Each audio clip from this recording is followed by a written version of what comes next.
Seja bem-vinda, seja bem-vindo. Você está no nosso canal do YouTube, O Filho de Deus. Eu sou Márcio Cândido, escritor, autor do livro O Filho de Deus. Nesse canal, nós estamos promovendo um estudo sobre os quatro evangelhos de Cristo. E hoje, com a passagem Morte de Judas, que segue descrita exclusivamente no Evangelho de Mateus. E faremos uma leitura e um aprofundamento. Faremos.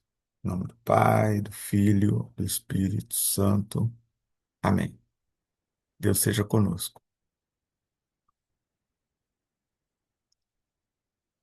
Mateus capítulo 27, versículo de 3 a 10.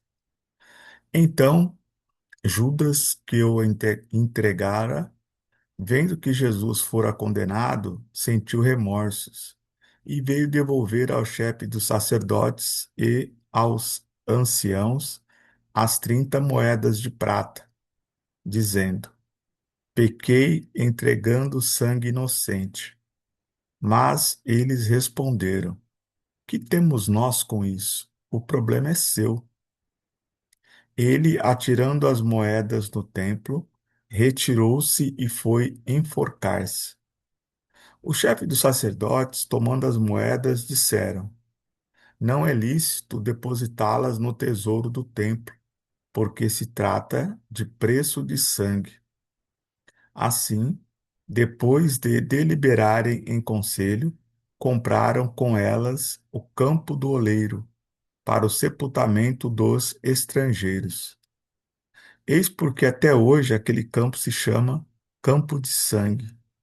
Com isso cumpriu o oráculo do profeta Jeremias.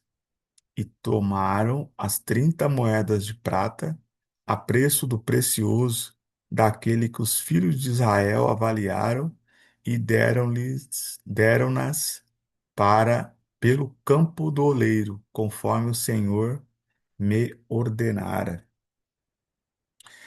Bem, essa é a narrativa exclusiva do Evangelho de Mateus sobre morte de Judas.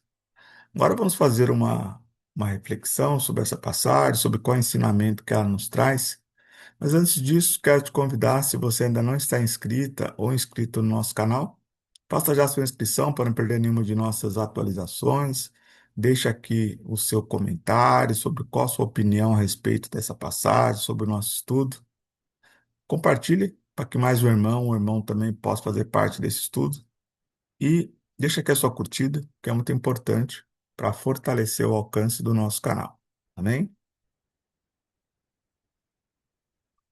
Bem, então aqui nesse momento nós vamos tratar da morte de Judas, né? Judas que foi o traidor. E de repente, o que que acontece com Judas, né? Ele vai sentir remorsos. Aí você me vai fazer a seguinte pergunta, né? Mas como assim Judas sentiu remorso?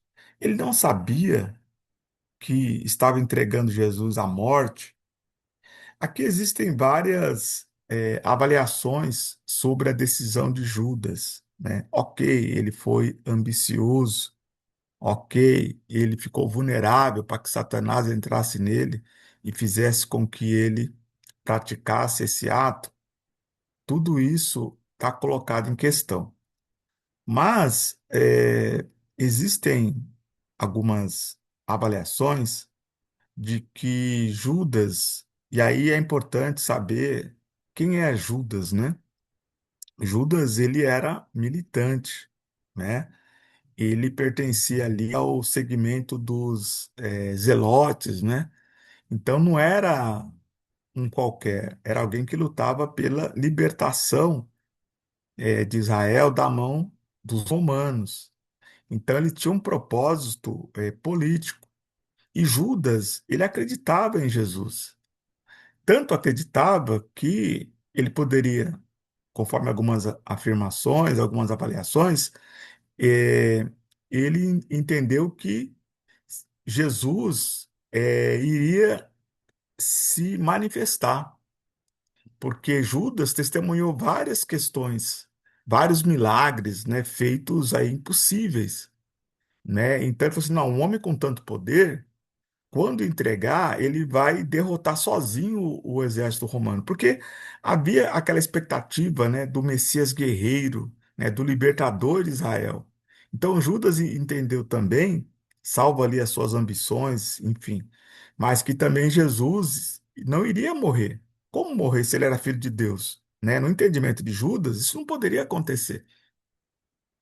Mas aí ele vai vendo toda aquela questão, né? Judas, ele não, ao que tudo indica, ele não chega, talvez, estar vivo até a crucificação de Jesus, mas logo após aquele momento, ele sente remorso e ele vai, que conforme a narrativa de Mateus, ele vai se matar, né? Ele vai se enforcar de arrependimento. E aí ele joga ali as moedas no chão. E aí a gente percebe a frieza, né, das autoridades religiosas. Gente, nós estamos falando aqui em pessoas, em homens que se colocam como homens de Deus, filhos de Abraão, né, que representa a descendência santa. E eles próprios afirmam, né, que eram moedas que tratavam sobre preço de sangue, né? Olha a hipocrisia deles, né? Não podemos colocar no tesouro porque se trata de moeda de sangue, ou seja, eles sabiam exatamente o que estavam fazendo. Eram pessoas cruéis. Nós estamos tratando aqui de criminosos que usurpam da casa de Deus para cumprir os seus propósitos, né? Os seus interesses, né? E aí, esse campo que eles vão comprar com o recurso das moedas, né, do traidor, que deram ao traidor Judas, é o campo do oleiro, que acabou ficando conhecido como campo de sangue, não é? Porque foi a preço de sangue, né? Moedas que entregaram Jesus à morte, né? E aí o profeta Jeremias, na verdade, se você for vê ali a narrativa de Jeremias, aqui essa questão é associada por aproximação, né? Existe uma combinação ali que aproxima deste momento, né? Da compra desse terreno, né? Do campo do oleiro com as moedas que Judas devolveu. Agora, é importante a gente trazer, né? Para a nossa vida, né?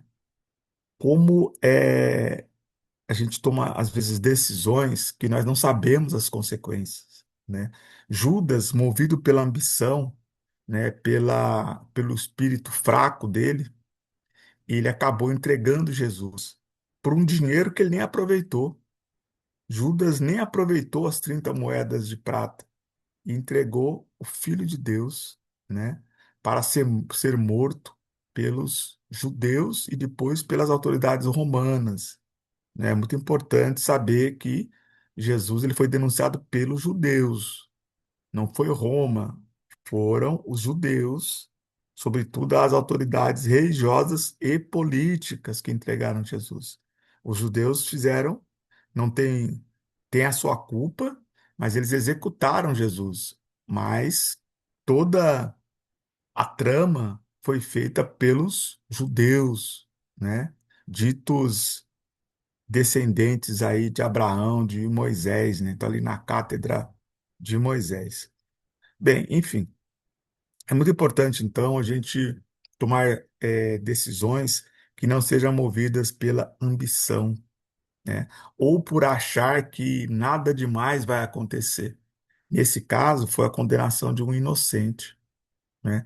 Quantas decisões inconsequentes a gente toma na vida, e depois a gente fala, nossa, mas eu não sabia que ia chegar nesse ponto. Mas você não tem como desfazer o que você já tinha feito. Foi o que aconteceu com Judas. Então, que a gente fique muito atento para que nosso coração não seja movido pela ganância, né? E quantas pessoas que depois tiram a própria vida quando percebem o mal que causou a alguém. Algumas pessoas nem sentem remorso, mas muitas vezes a pessoa com raiva ali tomou uma atitude, depois quando vê as consequências da sua ação, a vida dela nunca mais vai ser a mesma, né? Fica com uma vida errante, cheia de remorso, cheia de culpa, de uma coisa que jamais vai poder corrigir, né? Então que a gente firme a fé em Deus, porque às vezes segundos, minutos podem arrasar definitivamente a vida de alguém, daquela pessoa que foi afetada pela a sua situação e a sua própria vida, né? Porque depois você vai passar o restante da sua vida se cobrando por uma ação que você não pode, que ela não pode ser refeita, né? Então, muita paz, muita luz no seu caminho, que Deus abençoe sua família, seus projetos, te cubra de bênçãos, amém? Paz e luz.